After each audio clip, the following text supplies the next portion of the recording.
नमस्कार दोस्तों। Today I am going to start the first chapter of class 10 Geography chapter 1 that is resources. Resources को हिंदी में कहते हैं संसाधन।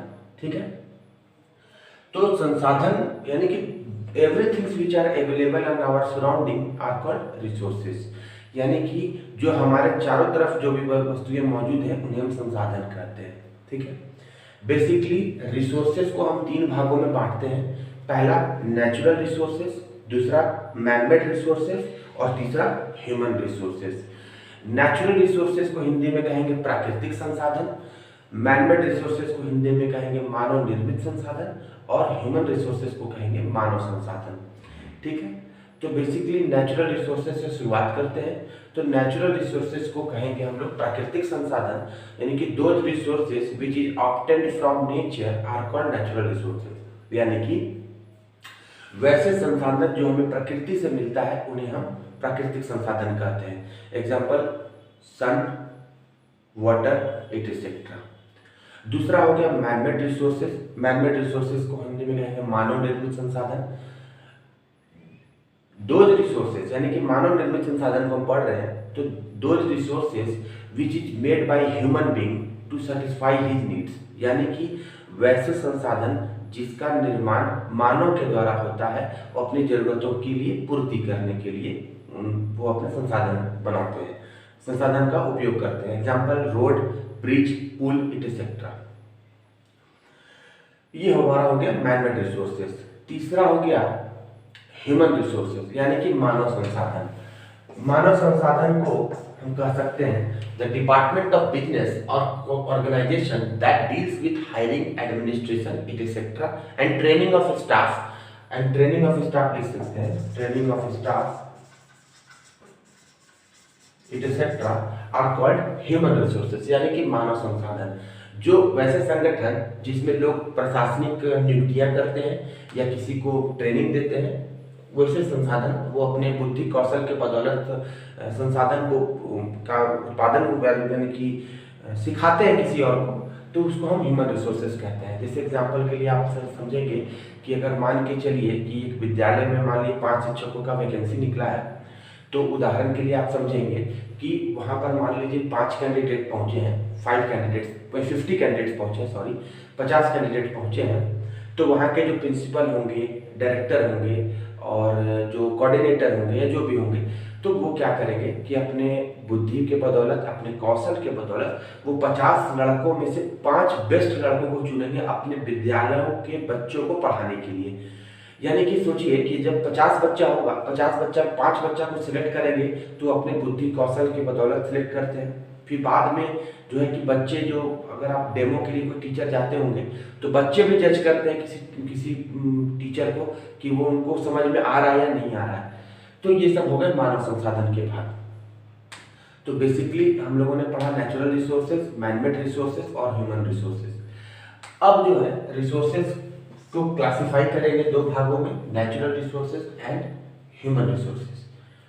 रिन्यूएबल रिसोर्सेज यानी कि नेचुरल रिसोर्सेज को हम दो भागों में बांटते हैं, नवीकरणीय संसाधन और अनवीकरणीय संसाधन। नवीकरणीय संसाधन का मतलब हो गया कि those resources which are being used again and again are called renewable resources. वैसे संसाधन जिसका इस्तेमाल हम बार बार करते हैं उसको हम रिन्यूएबल रिसोर्सेज कहते हैं, यानी कि नवीकरणीय संसाधन कहते हैं। नॉन रिन्यूएबल रिसोर्सेज का मतलब हो गया अनवीकरणीय संसाधन, यानी कि those resources which is being used in a certain period of time and it can not be renewed। यानी कि वैसे संसाधन जिसका उपयोग तो हम कर रहे हैं लेकिन एक समय के बाद उसका पुनः निर्माण नहीं हो पाएगा, उसको हम अनवीकरणीय संसाधन कहते हैं। एग्जाम्पल के लिए कोल, पेट्रोलियम, एटसेट्रा। यानी कोयला, पेट्रोलियम, एटसेट्रा ये सब अनवीकरणीय संसाधन के उदाहरण है नॉन रिन्यूएबल रिसोर्सेज का। ये हमारा रिसोर्सेज का कॉन्सेप्ट हो गया। अब जो है थोड़ा सा अलग हो गया एक्चुअल रिसोर्सेज। एक्चुअल रिसोर्सेज को हिंदी में कहते हैं वास्तविक संसाधन। तो एक्चुअल रिसोर्सेज कहते किसको है, तो those resources whose quantity and quality are determined and which are being used in present times are called actual resources। यानी कि वैसे संसाधन जिसकी मात्रात्मक और गुणात्मक रूप से वो मौजूद है और उसका उपयोग हम लोग कर रहे हैं। एग्जाम्पल के लिए petroleum and natural gas are being used from Mumbai high yieldings, यानी कि मुंबई में हम लोग मुंबई के खान में से वहाँ पे पेट्रोल का निकालते हैं समुद्र के नीचे से, और नेचुरल गैस यानी कि प्राकृतिक गैस को भी निकालते हैं।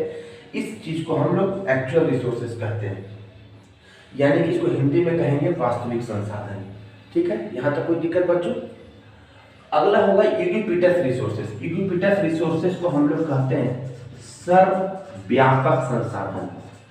सर्वव्यापक संसाधन का मतलब हो गया, सर्व का मतलब आप खुद जानते हैं, सर्व सारे, हिंदी मुहावरा में भी है कि सर्व मतलब सभी जगह, यानी कि those resources which is available in all our surrounding and all parts of the earth, almost all parts of the earth, इसको हम यूबिक्विटस रिसोर्सेज कहते हैं।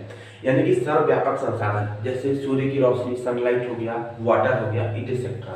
एग्जाम्पल के लिए आप लिख सकते हैं सनलाइट, वाटर, इट एक्सेट्रा। ये हमारा हो गया सनलाइट और वाटर, यूबिक्विटस रिसोर्सेज का एग्जाम्पल। ठीक है, लोकलाइज्ड रिसोर्सेज का मतलब अगर हिंदी में अगर इसको देखेंगे तो लिख सकते हैं स्थानिक संसाधन।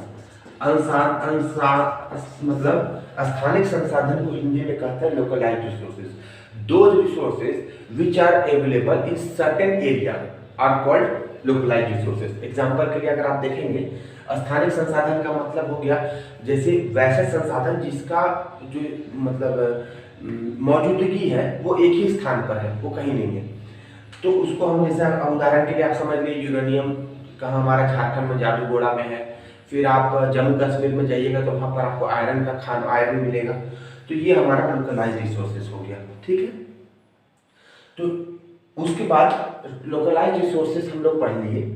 तो बेसिकली आज हम लोगों ने देखा नेचुरल रिसोर्सेज, नॉन रिन्यूएबल, ये सब हम लोग पढ़े, रिसोर्सेज को पार्ट्स पढ़े थे। जो हमारा सबसे इम्पॉर्टेंट टॉपिक है और जो आपके एग्जाम में भी आ सकता है और ये हमारे लाइफ के लिए भी इम्पोर्टेंट है, जिसको हम कहते हैं सस्टेनेबल डेवलपमेंट। सस्टेनेबल डेवलपमेंट का हिंदी होता है सतत विकास। सतत विकास का मतलब हो गया कि those resources which are being used in such a manner and that can be reserve for our future generation. यानी कि सस्टेनेबल डेवलपमेंट का मतलब हो गया कि वैसे संसाधन जिसका उपयोग तो हम कर ही रहे हैं, लेकिन उसका उपयोग हम इस तरीका से करें कि हम अपने आने वाली पीढ़ियों के लिए भी कुछ बचा के रखें। उदाहरण के लिए आप समझ लीजिए कि आप जो है आपके पास क्या है 50 kg ऑफ यूरेनियम है। क्या है? यूरेनियम।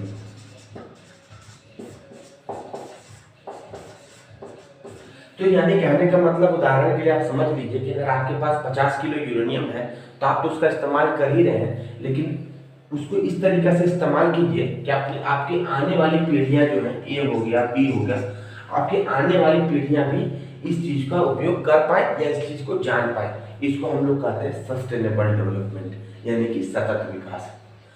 तो बेसिकली यही हमारा रिसोर्सेज का कॉन्सेप्ट था। अब जो लास्ट टॉपिक आपका बचा है वो है classification of soil. Classification of soil. Classification of soil यानी कि मिट्टी का वर्गीकरण। मिट्टी का वर्गीकरण जैसे हो गया, मिट्टी बहुत प्रकार के होते हैं, जैसे red soil, black soil, alluvial soil, desert soil, forest soil, etcetera. तो हर मिट्टी की अपनी अपनी खासियत होती है, जैसे जलोढ़ मिट्टी, खादर मिट्टी, भांगर मिट्टी, पीली मिट्टी, लाल मिट्टी, काली मिट्टी, वन मिट्टी, ये सब मिट्टी के प्रकार होते हैं। जैसे आप उदाहरण के लिए आप देखेंगे कि कॉटन सबसे ज़्यादा काली मिट्टी में उपजाया जाता है, ग्रो होता है ब्लैक सॉइल में। फिर बहुत सारी सब्जियां जो हैं वो लाल मिट्टी में भी पाई जाती हैं और पीली मिट्टी में भी होता है। तो ये सॉइल के पार्ट्स हो गए। तो ये हमारा क्लासिफिकेशन ऑफ सॉइल हो गया। ठीक है, तो उसकी विस्तृत चर्चा आप एनसीईआरटी से भी पढ़ सकते हैं। एनसीईआरटी में इसकी विस्तृत व्याख्या की गई है, आप उसको वहां से भी देख सकते हैं। उसका लास्ट टॉपिक आपका बचता है सॉइल इरोजन, यानी कि सॉइल इरोजन कहते किसको है? सॉइल इरोजन का मतलब हो गया कि मिट्टी का अपरदन, मिट्टी के कटाव को हम किस प्रकार से रोक सकते हैं। तो हम इसको उदाहरण के रूप में आप समझ सकते हैं कि सॉइल इरोजन को हम लोग लिखेंगे कि the removal of top soil by natural agent such as wind and water are called soil erosion. यानी कि मिट्टी का कटाव जो होता है वो प्राकृतिक आपदाओं के कारण जो मिट्टी के प्रथम सतह जो मतलब उखड़ जाते हैं, उड़ जाते हैं, कट जाते हैं, उसको हम मिट्टी का सॉइल इरोजन कहते हैं। ठीक है, तो ये हमारा उदाहरण के लिए सॉइल इरोजन आप लिख सकते हैं, the removal of top soil by natural agent such as wind and water are called soil erosion. ठीक है, ये हमारा सॉइल इरोजन की परिभाषा हुई। उसके बाद जो है मिट्टी के कटाव को हम किस प्रकार से रोक सकते हैं, यानी कि मिट्टी के कटाव को हम किस प्रकार से रोकेंगे, उसकी कुछ प्रिवेंटिव मेजर्स हैं, यानी कि उसके बचाव के कुछ उपाय हैं। जैसे अगर आप देखेंगे एफोरेस्टेशन कर सकते हैं। एफोरेस्टेशन का मतलब हो गया planting more and more trees, दूसरा हो गया काउंटर और स्टेप फार्मिंग, तीसरा हो गया टेरेस फार्मिंग। तो ये सब उदाहरण है जिससे आप मिट्टी के कटाव को रोक सकते हैं। जैसे अगर आप मान के चलिए कि काउंटर और स्टेप फार्मिंग जाएंगे, तो जैसे अगर मान के चलिए कि ये हमारा काउंटर है जिसको हम इस प्रकार से बांटे, तो मिट्टी का अगर कोई मान लीजिए बहाव आता है तो ये पहला लेयर को काटेगा, फिर इसको तोड़ेगा तब इसमें आएगा, फिर इसको तोड़ेगा तब इसमें आएगा। तो इससे क्या होता है कि मिट्टी का कटाव जो है वो कम से कम होता है। तो उसको हम लोग preventive measures should be taken from soil erosion. हम सॉइल इरोजन को मिट्टी के कटाव को रोकने के लिए ये सब उपाय करते हैं। तो आज के क्लास में हम लोगों ने पढ़ा रिसोर्सेज की परिभाषा। ये हमारा जो ये क्लास हुआ ये पूरे रिसोर्सेज का फुल कॉन्सेप्ट हो गया। ठीक है, अगर मेरे क्लास अगर आपको अच्छा लगा होगा तो मेरे चैनल को सब्सक्राइब कीजिए, लाइक कीजिए और जितना हो सके इसको शेयर कीजिए। इस प्रकार से आज हम लोग क्लास 10 का ज्योग्राफी चैप्टर 1 शुरू किए हैं और निरंतर रूप से कुछ मतलब व्यक्तिगत कारणों से YouTube में वीडियो नहीं आ पा रहा था, उसके लिए मैं आपको क्षमा चाहता हूँ। तो आज से इसको हम लोग हर दिन नए नए चैप्टर को कॉन्सेप्ट को समझेंगे। तो आपको इस चैनल के माध्यम से अनेक विषयों की जानकारी आपको एक चैनल पे मिलेगा। तो आज हम लोग पढ़े क्लास 10 ज्योग्राफी चैप्टर 1। फिर हम लोग कल एक नए क्लास एक नए चैप्टर के साथ फिर हम लोग हाजिर होंगे।